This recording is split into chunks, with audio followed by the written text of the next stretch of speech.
Doctor साहब, मैं एक और बहुत अहम क्वेश्चन आपसे पूछना चाहूँगी कि हामला ख़वातीन के लिए ये सिचुएशन बहुत मुश्किल है। जी जी। उन्हें ऐसी क्या एहतियात करनी चाहिए कि वो ख़ुद भी महफूज रहें और अपने आने वाले बच्चे को भी महफूज रखें? सेम चीज़ें मैं उसे रिपीट कर देता हूँ उनके लिए। एक तो ये कि है कि अगर वो बाहर उन्हें जाना पड़ रहा है तो मास्क पहने, और वो क्योंकि वो एक नहीं दो जान है, ठीक है।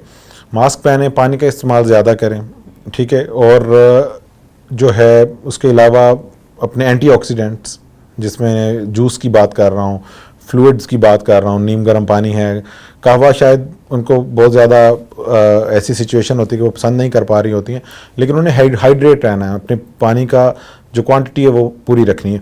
और ऐसी चीज़ों से अवॉइड करें जो कि उनकी हेल्थ के लिए अच्छी नहीं है, जैसे जंक को अवॉइड करें इन दिनों में। नींद बहुत लें, नींद अच्छी लें, स्लीप जो है 8 घंटे ज़रूर लें, ठीक है ना।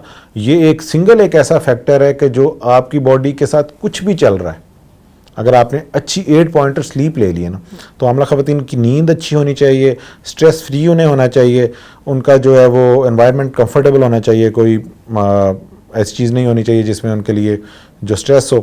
पानी का इस्तेमाल ज़्यादा होना चाहिए, जब बाहर निकलें कोशिश करें ना निकलें, बिल्कुल बच्चे वाली एहतियात है हामला खातून की भी, वो हत्तल इम्कान कोशिश करे कि घर से इन दिनों में जब तक एयर क्वालिटी इंडेक्स बेहतर नहीं होता ना निकले, लेकिन अगर निकलना पड़ता है कोई ज़रूरी है तो फिर वो कोशिश करे कि मास्क ज़रूर पहने। अच्छा डॉक्टर साहब, बेसिकली हम अब एक ऐसे एरा में हैं जिसमें हम कोविड भी देखते हैं, डेंगू भी देखते हैं और अब स्मोक भी देखते हैं। तो इन तीनों की क्या बुनियादी अलामात हैं? डॉक्टर कैसे तशखीस कर सकता है? देखिए, डायग्नोसिस जो है ना, मैं मल्टीपल टाइम ये बात करता होता हूँ कि it's not an easy job. अगर आप हॉस्पिटल सेटिंग्स में जाएं या कि आप डॉक्टर्स के साथ मिलें तो बड़े से पेशेंट्स डायग्नोज ही नहीं हुए होते हैं और वो ट्रीट हो जाते हैं, और बड़े से ऐसे होते हैं कि जिनमें मल्टीपल डायग्नोसिस बनी होती हैं और वो ट्रीट हो ही नहीं रहे होते हैं। एक पेशेंट आया, मिसाल देता हूँ, स्मोक की वजह से आया। अब उसकी डायग्नोसिस, उसकी अस्थमा भी उसका डायग्नोसिस है, क्योंकि पीछे उसकी हिस्ट्री में ऐसी डायबिटीज़ भी है, शुगर भी, उसका ब्लड प्रेशर भी, ये भी उसकी डायग्नोसिस में ऐड होए जा रहा है। फिर उसको उस टाइम पे अगर निमोनिया का क्राइटेरिया फिल हो गया, डॉक्टर ने निमोनिया भी ऐड कर दिया है, जो है लेबल कर दिया, कोई और चीज़ भी साथ चल रही हो सकती है, बीमारी किताब पढ़ के नहीं होती, ठीक है ना। तो डायग्नोसिस आपने जो बात की, मैं डेंगू की, निमोनिया की, स्मोक की और कोरोना की, ये मैं 4 या 5 बातें की हैं। इनमें तो जो क्लिनिशियन है वो सिंपली डिफ्रेंशिएट कर लेता है। निमोनिया का बड़ा डिफरेंट सा पैटर्न है, उसकी basically history is the key, जो पेशेंट आके हमें बताता है ना, उससे हमें अंदाज़ा हो जाता है कि इसकी किस तरफ जा रही है। तो डेंगू है या मलेरिया है, उसमें एक फीवर की जो है स्पाइक्स हैं, उसमें एक उसका पैटर्न है, फिर एक्सपोजर है, उसका मच्छर काटने की हिस्ट्री मौजूद होनी चाहिए। अगर नहीं भी है तो उसमें टेस्ट हैं जो कि डॉक्टर करवा लेता है, या कि सादा सीबीसी से एक बहुत गाइडलाइन मिल जाती है, हमें प्लेटलेट्स पता लगे। निमोनिया की ऑल द वे डिफरेंट तरीके से हम पेशेंट प्रेजेंट कर रहा होता है, कफ है, सांस लेने में दुश्वारी है, ठीक है ना। उसकी एग्जामिनेशन पे फिर डॉक्टर को पर्टिकुलर साइंस मिल जाते हैं, रिसर्च मिल जाती है, एक्सरे पे उसे फाइंडिंग मिल जाती है, तो डिफरेंट हो जाता है। मतलब निमोनिया का पेशेंट डिफरेंट तरीके से प्रेजेंट कर रहा है, डेंगू का डिफरेंट कर रहा है। स्मोक का जो है उसमें जो मेन साइन एंड सिम्टम्स हैं वो उसके बेचैनी के, हेडेक के, लिथार्जी, जिस्म टूटने के, इस तरह के होंगे। डॉक्टर साहब, क्या ये चेस्ट कंजेशन भी होती है स्मोक से? देखिए, चेस्ट कंजेशन कोई भी इलनेस कॉज कर देगी, इवन के दिल की बीमारी भी कॉज कर देगी।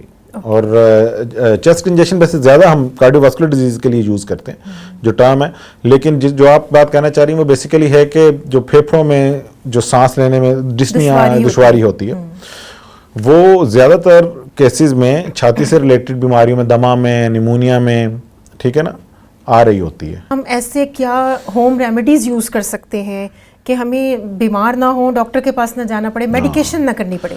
बिल्कुल ऐसा ही है, बिल्कुल किया जा सकता है। जनरल आपको अपनी हेल्थ को इम्प्रूव करना है, अच्छी स्लीप लेनी है आपने 8 आवर की, ठीक है ना। और स्लीप आपकी ऐसी होनी चाहिए जो कि मैं पहले भी कहता होता हूँ, जो कि मगरिब के बाद, इशा के बाद मैक्सिमम शुरू हो जाए और सूरज निकलने से पहले उसके 8 घंटे पूरे हो जाए। ओके, यानी आप कहना चाह रहे हैं कि उसका एक टाइम पीरियड ऐसा हो जो प्रॉपर नींद का टाइम सुबह की नींद 0 नींद है। 8 पॉइंटर स्लीप आपको चाहिए। अगर आप उसे स्टडी करें आपको पता लग जाएगा 8 पॉइंटर स्लीप क्या है। That is the darkness time, darkness के साथ जो स्लीप मगरिब के बाद आपकी बॉडी एक्चुअली हील करती है मगरिब से लेकर रात के 2 बजे तक।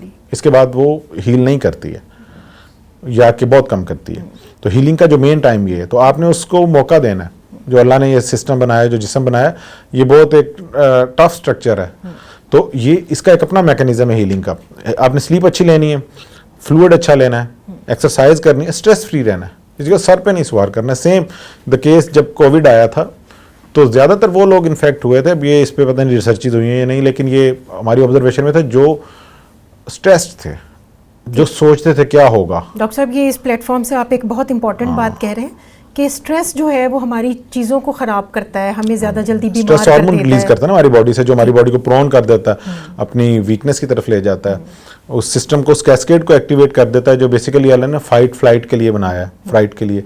अगर हम उसको बैठे बैठे भी एक्टिवेट किए रखेंगे तो हमारी बॉडी फिर कंफर्ट जोन में नहीं रहती है, तो उसमें डैमेज और प्रॉब्लम, इन्फ्लेमेशन, सोजिश ये शुरू हो जाती है। Basically 80 to 90% of the cause जो हमारी बॉडी के अंदर वो इन्फ्लेमेशन है। इवन के शुगर भी यही कर रही है।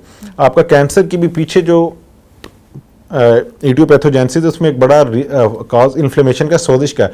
बॉडी में जब सोजिश होगी ना तब प्रॉब्लम्स होंगे। और ये जो स्मोक भी अंदर जा रहा है ना, तो लोकली ये फेफड़ों में इन्फ्लेमेशन ही कॉज कर रहा है, सोजिश ही कॉज कर रहा है। जी जी। डॉक्टर साहब एक चीज़ जो हम बहुत ज़्यादा सुनते हैं, अदरक की चाय, जी जी, गुड़ का इस्तेमाल और कहवा। अदरक की चाय अगेन एंटीऑक्सीडेंट्स आ गए, ठीक। कहवा में भी। गुड़ जो है वो एनर्जेटिक है और एक ऐसे सोर्स है कि जो कि आपके जिस्म के लिए नुकसानदेह नहीं है।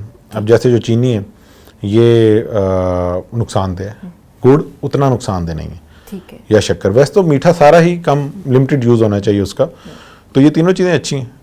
ये तीनों चीज़ें स्मोक आप लौंग का चाय, कावा पिए, कावा गर्म पानी के साथ कोई भी चीज़ जो ज़मीन से उग रही है, ठीक, लेमन ग्रास है, आपका लौंग है, इलायची है, सौंफ है, कुछ आपको मिल जाए, ठीक है ना। अदरक बहुत अच्छा है, लहसुन, आप कोई भी चीज़ डाल सकते हैं उबलते पानी में। स्मोक के पेशेंट के लिए ये चीज़ें बहुत अच्छी हैं।